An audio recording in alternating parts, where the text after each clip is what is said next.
de esa guerra que se gana, que ya tenemos que pasar a la segunda etapa porque la primera ya estamos listos.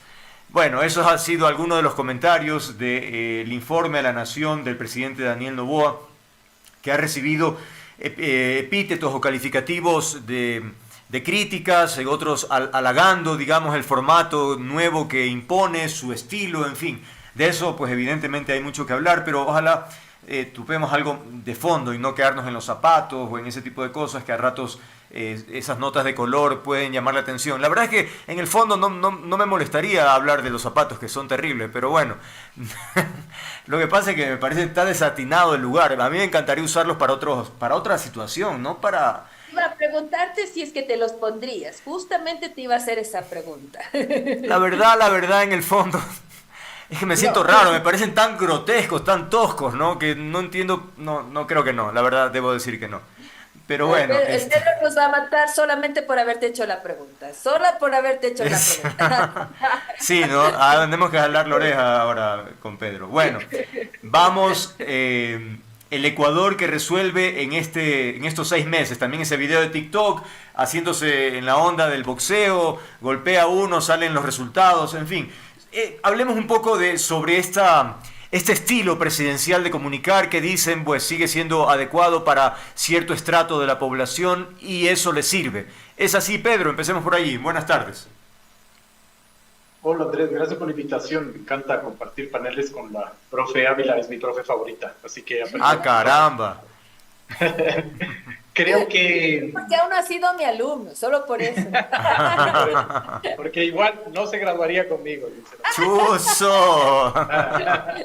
¿Qué tal? Bueno, bueno. ¿Qué tal? A ver, creo que, digamos, creo que estoy supremamente desconcertado yo en lo personal. Nosotros intentamos hacer mucho análisis político con base a evidencia, mucha lectura de contexto, intentamos tener números finalmente, y todo lo que nosotros creemos que está sucediendo en verdad no está pasando, ¿no? Y eso me hace acuerdo, y es algo que voy a escribir este viernes para nuestros clientes, escribimos nosotros siempre un análisis los viernes, nos asemeja mucho al correísmo del 2007 y 2008 y 2009. Es decir, es una figura absolutamente disruptiva que empezó a hacer cosas, ¿cierto?, que el establishment criticaba mucho y que creía que no funcionaba y empezó a funcionar. Es decir, Correa tuvo la habilidad de desconcertar a los demás, ¿no es cierto?, haciendo cosas que no estaban en el molde y finalmente le empezaron a funcionar. ¿Por qué traigo a colación esto, Andrés y profe? Porque uno regresa a ver, digamos, y dice, no puede sobrevivir un gobierno que no resuelve la crisis energética. Y las cifras de perfiles de opinión de inicios de mayo dice que si bien 6 de cada 10 ecuatorianos y ecuatorianas consultadas critican su manejo de la crisis, pero hay 4 de cada 10 que reconocen que el gobierno ha manejado muy bien la crisis energética, ¿no? Es decir, este sigue siendo un presidente que tiene unos niveles de aprobación y valoración positiva de gestión por sobre el 50% y el 60%. Entonces, tú hacías la pregunta de esa es una manera correcta de comunicar. Yo creo que no solo es la manera de comunicar, sino es la manera de gobernar. Es decir, algo está sucediendo en el Ecuador que no lo estamos leyendo. Yo particularmente no lo puedo hacer. Veo que la oposición tampoco, ¿no es cierto? En donde cualquier vocero sale a decir cualquier cosa, ¿no es cierto? Y no tiene consecuencias. Es decir, estamos viviendo la impunidad social profunda en el país, ¿no es cierto? En donde no sucede nada. Roberto Isurieta, secretario de Comunicación, salió a decir que abrieron las puertas de Mazar y en este país no pasó nada. Lupa Media acaba de reconocer 9 facts, ¿no es cierto?, entonces el presidente no ha sido exacto, ha utilizado titulares engañosos y no sucede nada. Es decir, algo está pasando en los tejidos sociales, de la sociedad, en el escrutinio público, que no lo estamos leyendo, independientemente de que critiquemos o no, porque además los que hacemos análisis tenemos que hacer análisis, no tenemos Claro, que tener una opinión, claro, claro. ¿no? Entonces, yo estoy intentando entender, y estoy haciendo una catarsis profunda, les pido disculpas, pero estoy intentando entender cómo se mueven finalmente las realidades, cuáles son los pesos, los actores políticos, las narrativas, qué es lo que está sucediendo, porque la respuesta no puede ser la banalización de son los jóvenes. Esa no es la respuesta. Porque además todo digámoslo, lo concatenamos a eso. Es que son los jóvenes, ¿no? Es que es del TikTok. Es que finalmente no es así. Porque a la larga igual los jóvenes están sufriendo falta de empleo, la violencia sigue. Es decir, algo está sucediendo en esta realidad que no entendemos, que no conocemos, ¿no? Karl Jaspers, yo estoy repitiendo mucho que estoy obsesionado con este concepto, habla de las situaciones límites, y él decía una situación límite es una situación que no conocemos y que tenemos que enfrentar con herramientas que no tenemos, ¿no? Creo que por ahí podría ir la respuesta a una pregunta que ni siquiera me hiciste, pero bueno. No, pero bien, la reflexión realmente nos convoca o nos provoca incluso más reflexión sobre lo que mencionas. Ahora, Carolyn, yo trato de imaginar, por ejemplo, cómo fue la preparación de ese discurso presidencial. Entonces se debió haber reunido con gente que sabe del tema de comunicación y digo, bueno, yo voy a dar el pie, la introducción y luego viene el video. ¿Qué tan...? Pero en cuanto a los datos, me pregunto, ¿habrá habido consenso de que estaban lanzando con tanta ligereza datos que no eran ciertos? ¿O será que le dieron los datos y el presidente los creyó y los dio con buena fe? ¿O habrá tenido toda la claridad para decir, ¿sabe qué? Yo no puedo decir otra cosa que no sean estos números porque es lo que me conviene decir y punto. Ya veré mañana qué mismo hago. Es decir, ¿cómo se dice en el argot popular de los jóvenes? Mejor pedir perdón que pedir disculpas, algo así. Es decir, irse con todo y ya después decir alguna cosa, si es que se dice, si no, no se dice nada. Carolyn. Yo creo que tenían varias opciones. Lo que me parece que sucede en el gobierno es que hay poca experiencia en gestión pública. ¿Qué me hubiese gustado a mí escuchar? Que podría haber sido, creo, una alternativa y puede haber habido otras. Tener una referencia de la promesa de campaña, establecer lo que se ha hecho en 6 meses con mucha transparencia y mucha honestidad y decir qué es lo que va a pasar en los siguientes 6 meses. Yo pienso que a la opinión pública y con la misma estrategia que plantearon, si tú quieres, luego con los famosos golpes de efecto y tal que hicieron para lo digital, tranquilamente hubiesen tenido una menor un menor ataque o una menor crítica recibida a ese mismo tiempo, si tú quieres, inclusive con los mismos videos, pero con una mejor estructura argumental de ese discurso, tan solo cambiando ese estilo. Esto te prometí, en esto estamos trabajando, cumpliendo hasta aquí y así nos vamos a ir los siguientes 6 meses. Pero como fueron por esta idea del Ecuador que resuelve, con la forzosa línea de resultados, entonces les toca necesariamente mostrar resultados que para la población no son evidentes, no son del todo claros. Por ejemplo, 105.000, me parece que era el dato de empleo, a propósito de un empleo joven que no queda claramente definido. Me parece que los jóvenes en el Ecuador seguro están diciendo en dónde están para ir a dejar la carpeta, ¿no? Porque es tan sencillo como ir a ver en el indicador que el IES presenta cómo ese registro de afiliación está mermando y también entender cómo ha perdido completamente credibilidad el Ministerio de Trabajo. O sea, y esto a partir de lo que sucedió en la última campaña. Y a propósito de esto, para devolverte un poquito la fe, querido Pedro, a mí me da la impresión que indistinto de la conversación que tiene en este momento el presidente, que en lo digital pareciera que hay cierto round a su favor, sobre todo, insisto, en el sector de la conversación digital. Lo que está pasando siempre es que una cosa es una cosa es de repente entretener, que ya es en sí mismo ventajoso, no digo que no esté mal, está bien y no lo manejan mal, hay que decir las cosas, pero no necesariamente esto quiere decir apoyo, favorabilidad, confianza, credibilidad, es decir, ¿no es cierto?, y mucho menos voto. La gran ventaja que tiene Noboa es que no hay otro que está allí, al menos no este momento. Le escuchaba ayer a Janet y Nostroza coincidiendo a sí mismo en un panel, es que la ventaja que tiene Noboa es que no hay otra voz más hablándoles a estos jóvenes. No que él lo esté haciendo bien, sino que como no hay nadie más en este momento, entonces no hay otra cosa que en términos políticos en TikTok estén consumiendo los jóvenes. Entonces, básicamente no es que los jóvenes prefieran los zapatos de esos, es que no les estamos mostrando otra cosa. Y ahí no es culpa de los jóvenes, perdónenme, sino de una clase política que no ha logrado entender que a los jóvenes que les interesan ciertos temas en política hay que hacerles, hay que llegar con ellos con pedagogía, con creatividad y tal, en las plataformas en donde están.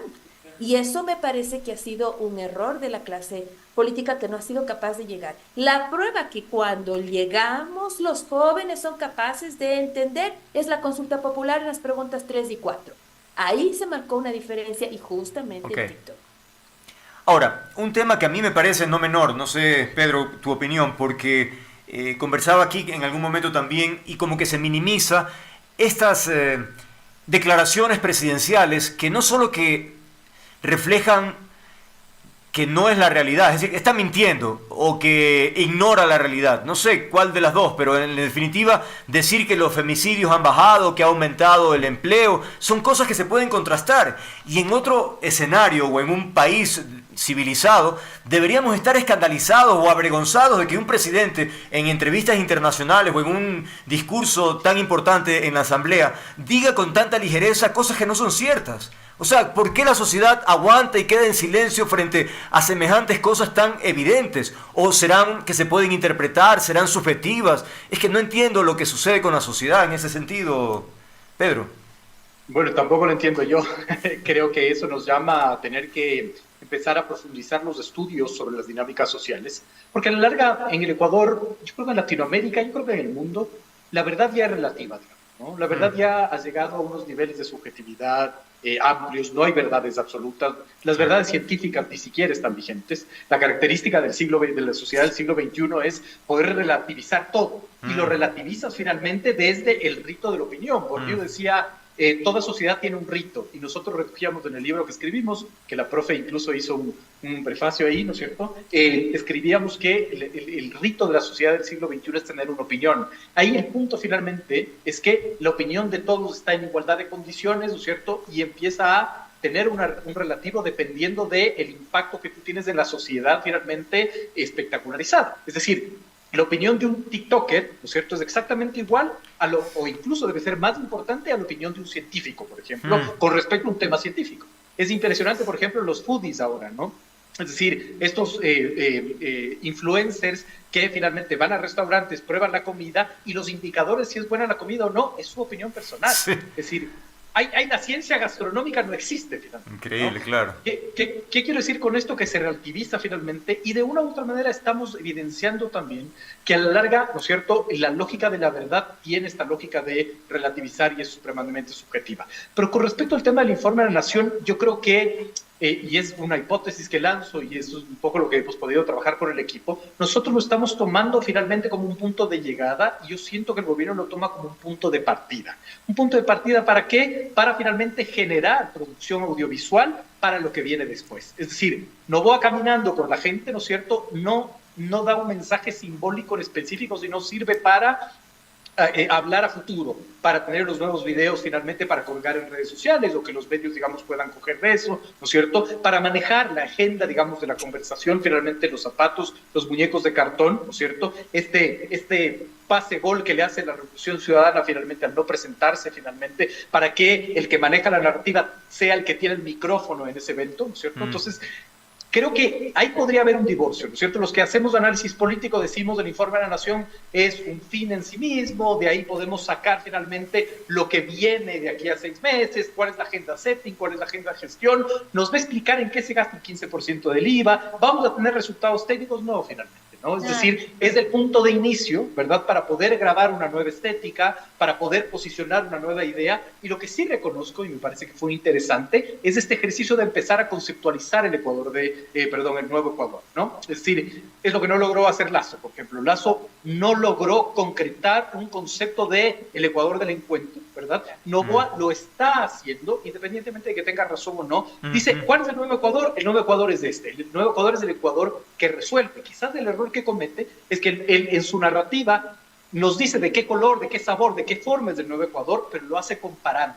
Y en esa comparación, ¿no es cierto?, genera ahí una discusión e intenta de codazos posicionarse en un espacio político del anticorreísmo. Ese creo que sería finalmente su error, pero reconozco que es un esfuerzo interesante, ¿no? El nuevo Ecuador es esto finalmente, ¿no? Queremos saber cuál es el nuevo. Ahora, Caroline, el candidato en su momento, Noboa, se posesionó y con ventaja hablando de que él no era anti nada, que al contrario era pro todo y que no importaba las nomenclaturas o qué sé yo, él podía conversar con todos. En fin, el tiempo ha dado vuelta y ahora es evidentemente acérrimo antagonista del correísmo. Esto, ¿cómo se entiende? ¿Le beneficia o no? ¿Lo refleja como una persona contradictoria o es parte del avatar de la política? Bueno, es evidente que hay contradicciones en un personaje que a todas luces desprecia todo tipo de escuela y tradición política. Mm, Perdón que utilice términos quizás un poco fuertes para quienes probablemente son muy afines al presidente Noboa, pero diremos que no es posible mirar de otra manera para quien utiliza la mentira con sus electores y que como muy bien se indigna Pedro y nos indignamos todos y todas, es bastante triste que la sociedad no haya reaccionado quizás con un poco más de fuerza. Y tal vez por eso, precisamente, es que desde ese más de 80% que tuvo en enero, para el momento ha perdido, dependiendo de la encuesta y la claro. metodología, entre 20 y 30 puntos, tanto en la aprobación como en la credibilidad. Y aquí me quiero detener un poquito, porque es claro que está perdiendo credibilidad. La gente confía menos en la palabra del presidente. Mm. Habrá que ver si esta conversación sobre los errores de precisión sigue permeando y trasciende y rompe un poco la burbuja de la conversación digital. Salimos no solamente desde la opinión pública dura, sino que comienza a estar en la conversación de las casas, ¿no es cierto? Porque el momento que eso suceda, Andrés, es posible que pueda también seguir perdiendo credibilidad en los próximos meses. Algunos dicen que ha llegado ya a un nivel de estabilización, que va a generar ya una meseta, que ya no va a seguir bajando, pero si eso no llega a suceder, se va a comprometer y mucho en su gestión. Le va a pasar lo mismo que a Guillermo Lasso.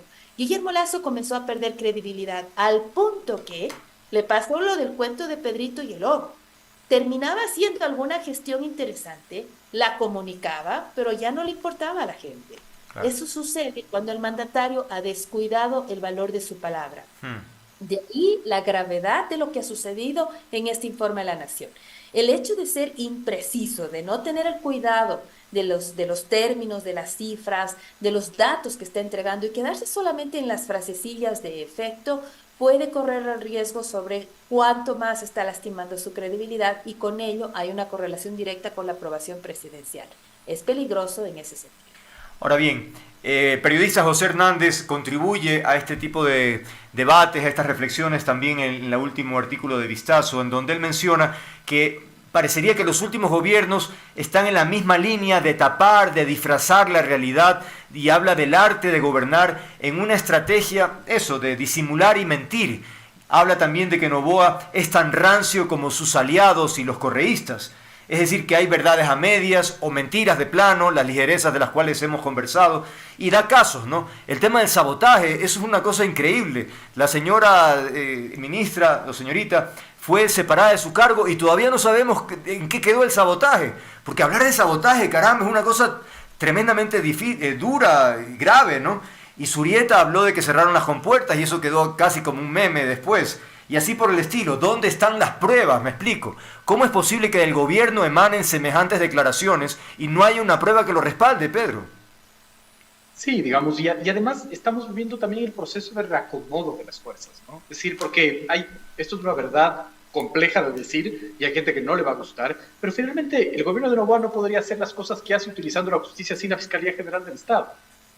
Sí, pero es evidente finalmente, ¿no? Pero algunos son unos tótems que son intocables y otros no, ¿es cierto? Es decir, porque meter presa al hijo de la vicepresidenta solo lo haces con la Fiscalía General del Estado, ¿verdad? Iniciar un proceso de investigación a la ex ministra Robo por paralización de un servicio público, porque eso es finalmente la denuncia, no lo podría hacer tampoco utilizando la justicia, ¿no? Y es interesante porque si vamos al origen de todo, esta narrativa de Noboa de ser yo soy pro todo y soy anti nada nos está demostrando finalmente que no puedes ser pro todo. Sí. Y que cuando intentas ser pro todo eres un pirata finalmente sin ningún proceso ideológico. Sin ¿no? escrúpulos.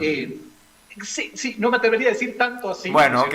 También me da miedo, pero finalmente el no tener una limitante finalmente, el no tener un marco, ¿no es cierto?, identitario, ideológico, político, un filtro, sí te genera que a la larga seas un pirata en donde el fin justifica los medios, ¿no?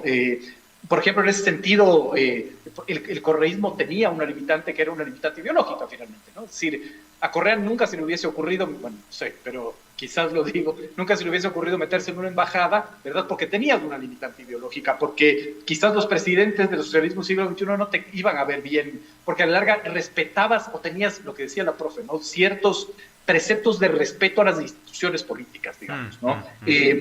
Y quizás estamos enfrentando este nuevo fenómeno que es bastante flexible, digamos, ¿no? Y claro, lo que dice Carolina tiene toda la razón. Es decir, no hay un contradictor finalmente que te ayude a identificar, ¿no es cierto?, qué es lo que está sucediendo. Pero además nos enfrentamos a otro fenómeno que es lo grave en el Ecuador, para hablar ya de cosas estructurales, que somos un país incapaz de generar información también, ¿no? Entonces, cuando eres un país incapaz de generar información, porque además todo además se señala que la clase política, yo digo aquí, la clase académica, ¿dónde está? Cuando se requiere finalmente que la academia produzca información para que uno pueda contrastar la información que produce el interesado de alguien que escrutina esa información, porque si no, es decir, yo entiendo, claro, observatorios, yo entiendo a la gente que te dice, pero si el presidente me lo está diciendo, ¿dónde hay las cifras que no son reales? ¿No? Es decir, él lo está diciendo, pero no hay nadie que te genere una contradicción en la generación de la información, y esa no es responsabilidad de la clase política, finalmente, ¿no? Es decir, también el populismo antipolítica hace que todo el reflector de la culpa esté en la clase política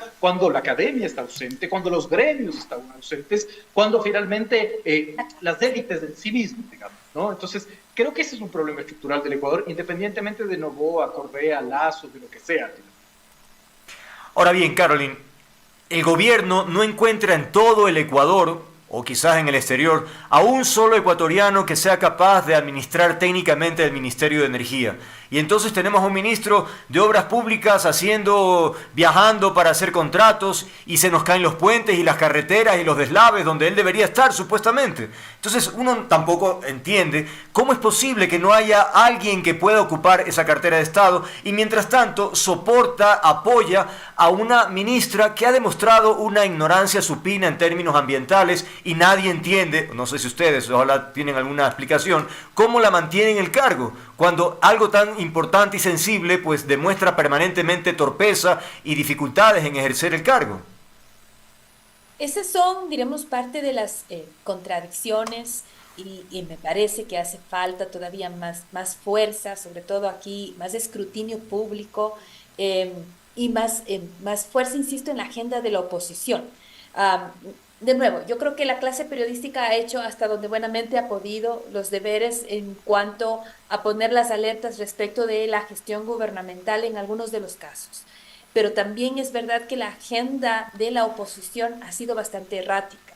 ¿En dónde están en este minuto la oposición que tiene en este momento el gobierno, y sus preocupaciones y sus alertas? No estuvieron en el informe, y el momento en que no están escuchando, pues pierden toda legitimidad para poder interpelarlo. O sea, no estuvieron ahí. Primero escucha y luego hablas. Eso por el un lado. Y el momento que interpelan, que quieren interpelar con sus 6 meses de farra o con sus 10 mentiras, el momento en que la agenda de la fiscal interviene, otra vez se distraen porque están con otra agenda.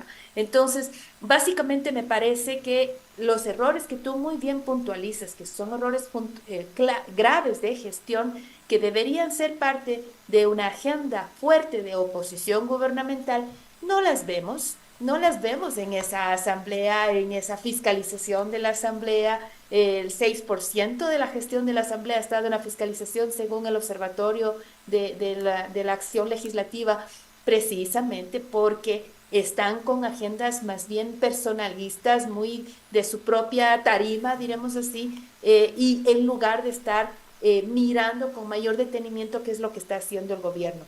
Hasta en eso tiene suerte Daniel Noboa, no solamente porque no hay quien esté compartiendo, disputando con él el nicho en la conversación digital, sino porque en general la oposición está muy dispersa. Ahora, el periodismo le tocaría hacer lo suyo, y yo creo que ha hecho los deberes hasta donde más se ha podido. Quizás le hará falta en algunos detalles de hacer un poco más de seguimiento. Por ejemplo, lo de las compuertas de Masar fue primicias, la misma Teleamazonas después, que insistieron y mucho en aclarar exactamente qué pasaba en Masar, y luego vieron el resto de medios de comunicación en insistir de qué trata lo de Masar.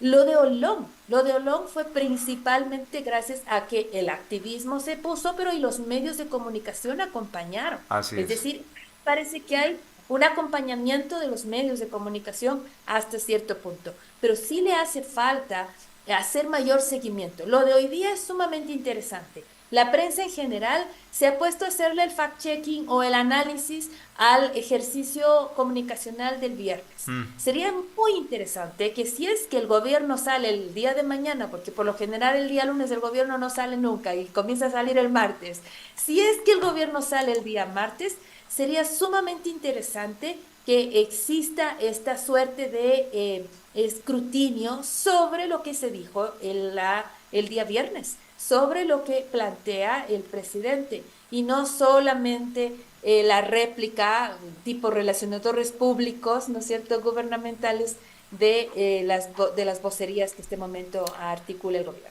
Bien, estamos ya en la parte final. Por cierto, dar como testimonio que en este programa estamos empezando a tener dificultades con varios ministros que a quienes les hemos seguido la pista desde que empezaron prácticamente y todavía se complica la agenda, no entendemos por qué, mientras hacen rueda de medios en otras partes y acá todavía no tenemos suerte, pero bueno, vamos a seguir, ese es un poco el rol de nosotros, ¿no? Pedro, dejé para el último, a propósito, por cierto, una pregunta para ti, tal vez la más importante y profunda. ¿Usarías los zapatos de Daniel Noboa?